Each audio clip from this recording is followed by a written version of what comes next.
राम राम भाइयों।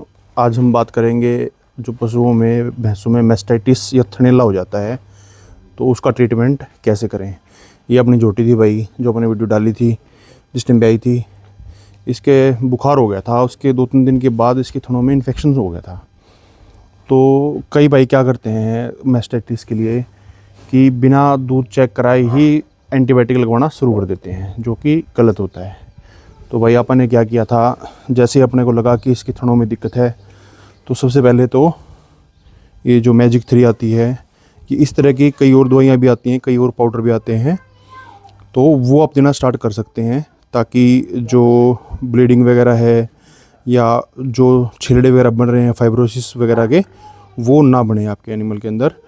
कई कंपनियों के पाउडर भी आते हैं, जैसे डिसेंट फार्मा का आता है या होम्योपैथिक के अंदर मेस्टाफोर्ट आता है, वो आप देना स्टार्ट कर सकते हैं।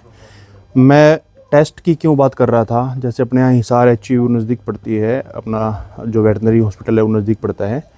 तो चारों थनों के जो सैंपल थे दूध के, वो हमने 4 अलग अलग सिरिंजों में लिए और उनको लैब के लिए भेज दिया उनकी मार्किंग करके। तो जो रिपोर्ट आई थी वो बड़ी ही एक तरह से बड़ी अजीब कह लो या बड़ी ही भयावह कह सकते हैं उसको, क्योंकि जो बैक्टीरिया था जिसकी वजह से मैस्टाइटिस हो रहा था वो लगभग हर एंटीबायोटिक के अगेंस्ट में रेजिस्टेंस था। सिर्फ 3 ही एंटीबायोटिक थे जिनके अगेंस्ट वो सेंसिटिव था, उसमें से एक बैन है और जो बाकी 2 हैं वो आपको मैं दिखा देता हूँ।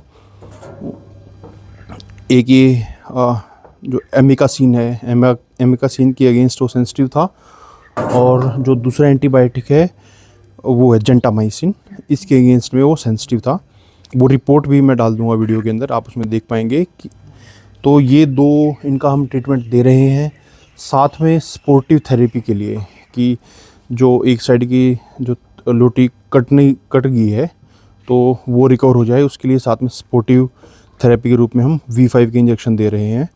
और इसके अंदर A, D3, E and biotin होता है, जो मैस्टाइटिस की ट्रीटमेंट के लिए as a sportive therapy company claim करती है, और ये हम यूज़ कर रहे हैं इसको। आप इसको देख सकते हैं, V5 जो इंजेक्शन है, ट्रीटमेंट इन मैस्टाइटिस, ठीक है।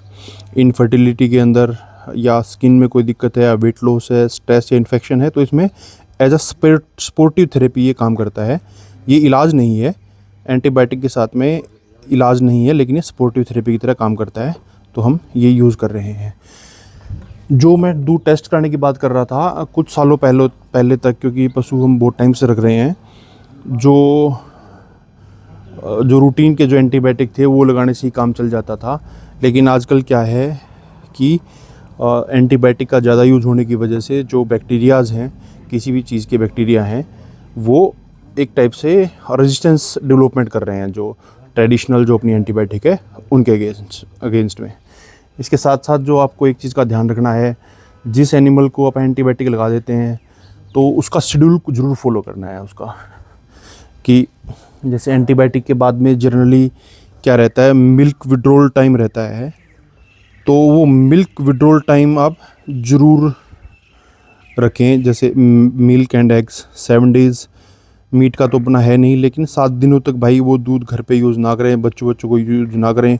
आप गड्ढे को पिला देते हैं। हम क्या करते हैं भाई, अपनी जो छोटी गड्ढी है वो सारा दूध पी जाती है, क्योंकि मैस्टाइटिस की वजह से उतना दूध पे अभी एनिमल चला नहीं है अपना।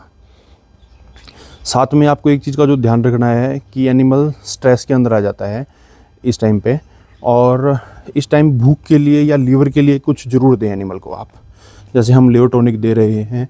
दूसरा, जहाँ पे हम एंटीबायोटिक लगाते हैं, ये अपनी कट्टी है भाई, जो हम एंटीबायोटिक जो हम इंजेक्शन लगाते हैं उनकी वजह से क्या रहता है, गांठें बननी स्टार्ट हो जाती हैं भाई एनिमल के अंदर। और जहाँ गर्दन पे हम जहाँ लगा रहे हैं इंजेक्शन, तो उससे बचने के लिए हम ये लोक जो स्प्रे है भाई, ये हम यूज़ कर रहे हैं। तो इसके रिज़ल्ट अच्छे हैं। इससे क्या रहता है, जो गांठें बनती हैं इंजेक्शन की वजह से, वो गांठें नहीं बनती हैं भाई अपनी एनिमल की केयर करें। आजकल जो बीमारियां हैं वो ज़्यादा आ रही हैं, बिना प्रॉपर टेस्टिंग के आप कोई भी इंजेक्शन या कोई भी एंटीबायोटिक यूज़ ना करें। ये भाई कच्चे का प्रावधान कर रखा है अपने एनिमल के लिए। अभी हम 5-7 मिनट में इनको यहाँ कच्चे में शिफ्ट कर देंगे। अगर आपको हमारी वीडियो पसंद आ रही है तो आप वीडियो को शेयर करें, चैनल को सब्सक्राइब करें, ताकि आपको इस तरह की इन्फॉर्मेशन मिलती रहे। इस वीडियो में भाई कोई भी किसी प्रोडक्ट का हमने कोई प्रमोशन नहीं किया है। ये जो प्रोडक्ट थे वो हमने पहले भी यूज़ किए, इसलिए हम यूज़ कर रहे हैं। बाकी चीज़ें डिपेंड करती हैं कि अवेलेबिलिटी के ऊपर है। तो कई बार पाउडर भी मिल जाता है जो थनेला के लिए या मैस्टाइटिस के लिए हम यूज़ करते हैं, तो हम उस टाइम पाउडर भी यूज़ कर सकते हैं। पाउडर हमारी ये जोटी नहीं खा रही थी, इसलिए हम लिक्विड की तरफ गए हैं। मैजिक 3 नाड़ के द्वारा हम दे रहे हैं इसको। धन्यवाद भाई।